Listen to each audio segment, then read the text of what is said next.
everyone, welcome to my review of Doom. This game was released in 1993, originally on the PC. It's one of the very first-person shooters, and it's available for you to play on the Xbox Live Arcade, PlayStation Network, pretty much everywhere. So I'm here to show you whether or not this game is worth purchasing. So without further ado, let's fire up the Xbox Live Arcade and see what this game is all about. Oh, Doom. So violent, so scary, so primitive, so aged. This game is made by a company called id. These guys have released all sorts of games, but their most famous ones are Wolfenstein, Quake, and of course, Doom. This franchise got introduced to me in I want to say around 97 or 98. My dad was playing one of the spin-off titles known as Final Doom. So this was the game that I started on, and I gotta say, it scared the living shit out of me. Nowadays, this franchise really isn't that scary, but there might be a couple times where it'll make you jump. My mom, being the religious person she is, hated this game and the thought of me playing it. I was always like, what's the big deal? I'm killing demons, for God's sake. See what I did there? But with personal memoirs aside, let's begin with the story. Surprisingly, Doom has a very intricate story, but it's not told in the game. So once again, with the mighty power of Google, I've been able to figure out what it is. So please excuse the lack of cutscenes. You assume the role of an unnamed space marine. The game doesn't state what his name is, so we're gonna call him Doom Guy. Doom Guy was sent to Mars for disciplinary reasons for assaulting and killing his commanding officer. Yeah, he was probably an overpaid fuckhead anyway. The Martian Space Marine Base acts as security for the UAC, or Union Aerospace Corporation, a multi-planetary conglomerate which is performing secret experiments with teleportation by creating gateways between the two moons of Mars. This all changes when the UAC experiments go horribly wrong.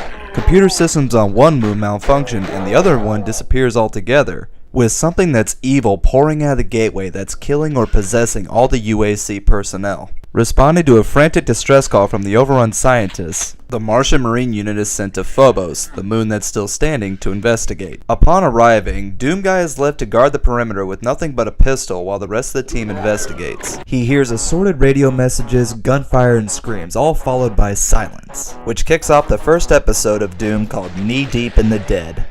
In this episode, Doom Guy is the last man standing, and the only way for him to get off of Phobos is to travel to each location and fight through the onslaught of demonic enemies that it holds. He succeeds in finding the portal to transfer him off Phobos. However, instead of transporting him back to Mars, he gets transported to Deimos, the second moon that mysteriously disappeared when the onslaught began. This kicks off the second episode, Shores of Hell. In this episode, Doom Guy must travel through all the locations of Deimos, taking on the onslaught of demons once again. During his travels, though, he noticed that the demons are taking orders from somebody, a general if you will. He then makes it his mission to track down and kill the demon that's barking out all the orders, killing as many of his minions in the process as he can, because it's more fun that way. Doom Guy finally meets up with the demon's general, known as the Cyber Demon, and after a long, drawn-out fight with rocket launchers, Doom Guy emerges victorious. But after defeating the Cyber Demon, Doom Guy looks over the shores of the moon to see that it's floating above Hell itself, where the mastermind of the entire demonic onslaught lies, which kicks off the last episode called Inferno. It's in this episode that Doom Guy must once again take on the hordes of demonic enemies to reach the mastermind behind the entire invasion and stop them from going to planet Earth. He fights his way through Hell and defeats the spider mastermind that planned the invasion, opening the portal back to Earth. With his mission successful, Doom Guy steps in the portal to go back to Earth. But upon his arrival, Doom Guy is greeted with the dead bodies of his friends and family, and even his pet rabbit Daisy. The demons had successfully managed to invade Earth. This kicks off the events of Doom 2, Hell on Earth, but that's a review for another time. Well, that covers the story. As you can see, it's a little bit more intricate than the other classic games I've reviewed so far. My only real complaint, though, is that you have to look it up to understand what it is. But now that we got that out of the way, let's get on with the gameplay. Alright, compared to the first-person shooters we have nowadays, the gameplay on here is really not that spectacular. But think back to the early 90s when first-person shooters were still a new thing. id, the company that made this game and all the others I mentioned earlier, single-handedly made first-person shooters cool. And it's hard to harp on this game because it's so old. And here's how it works. Once again, you control as Doom Guy, and your mission is to kill as many demons coming out of hell as you possibly can. But since you start with a pistol, you need to be procuring any weapons and ammo that you find. Your weapons vary from a shotgun, a chain gun, a rocket launcher, a plasma gun, a chainsaw, And finally, my personal favorite, the Big Fucking Gun 9000. The good thing about all these weapons though is that there isn't a single useless one besides the pistol. And unless you start a new game or die, you'll never be forced to use the pistol. And your chances of running out of ammo are pretty slim because the game is very generous with its pickups.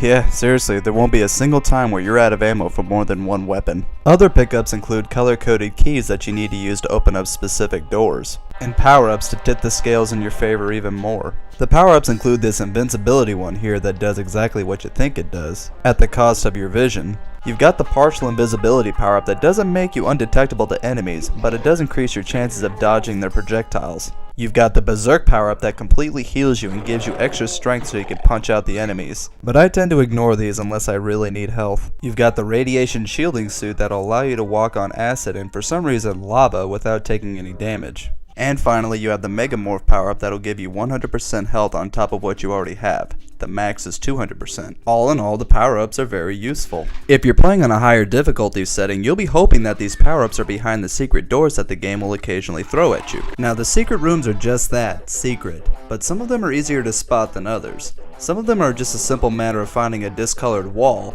and others you have to step in a specific spot to have an elevator get lowered. And sometimes the secret rooms don't even have power-ups in it. Sometimes it just has a really powerful demon that you now have to kill. So make sure you're opening secret doors with caution. And as far as enemy variety is concerned, I think it's pretty good here. Some demons look more menacing than others, but none of them have a special way of taking them down. All you have to do is just keep shooting and shooting and shooting until they finally decide that they've had enough. And all of them are completely original. None of them are shamelessly recolored like they are in later games in the franchise. As far as control is concerned, Doom Guy controls pretty well. He moves in 8 directions, but just like Mega Man, he can only shoot directly in front of him. Yeah, you can't aim up or down.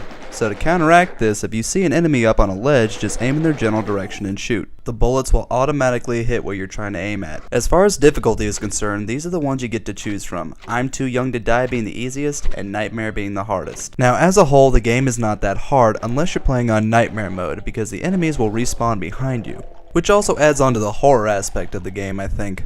Graphically speaking, I'd say the game is passable. The animations work pretty well, and it's about what you would expect from an early 90s video game. And I must say I really enjoy the soundtrack on here. It's mostly fast-paced hard rock and metal, so it's not exactly up everybody's alley, but I like it a lot. And it's also fun to mention that co-op is available here on Doom as well. You and up to 3 other people can play the campaign of Doom together. The campaign and the story within it doesn't change at all, but friendly fire is on, and it's always satisfying to blow your teammate up when he thinks he's got you. Yeah, fuck you, Crypto. And that covers Doom. In conclusion, I think the game is pretty damn good, but I don't feel like the game is aged too well. Just like Sonic, this game has been ported so many times and you can find it anywhere. It ages the game in a negative way. So with its primitive graphics, its okay gameplay, and its outstanding soundtrack, I've come to the overall score of a 5 out of 10. This game is something that you play when you're feeling nostalgic, but there's so many other first-person shooters out there that do the genre better justice. But with all that out of the way, thank you for watching. If you enjoyed my video, give me a like, a share, and a subscribe. Also, like me on Facebook and follow me on Twitter. The links are in the description below. Tune in for my next video. I'm going to be reviewing Mega Man for the Nintendo Entertainment System. We'll see you there. But in the meantime, you guys have a great night, and take care.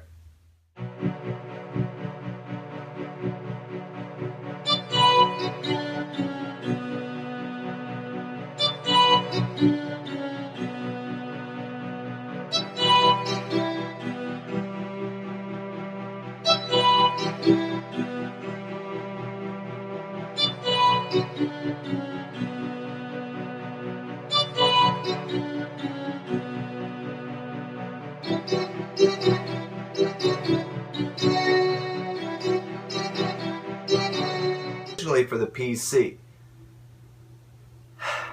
Should have rehearsed this a bit better. Hey everyone, welcome to my review of worth purchasing.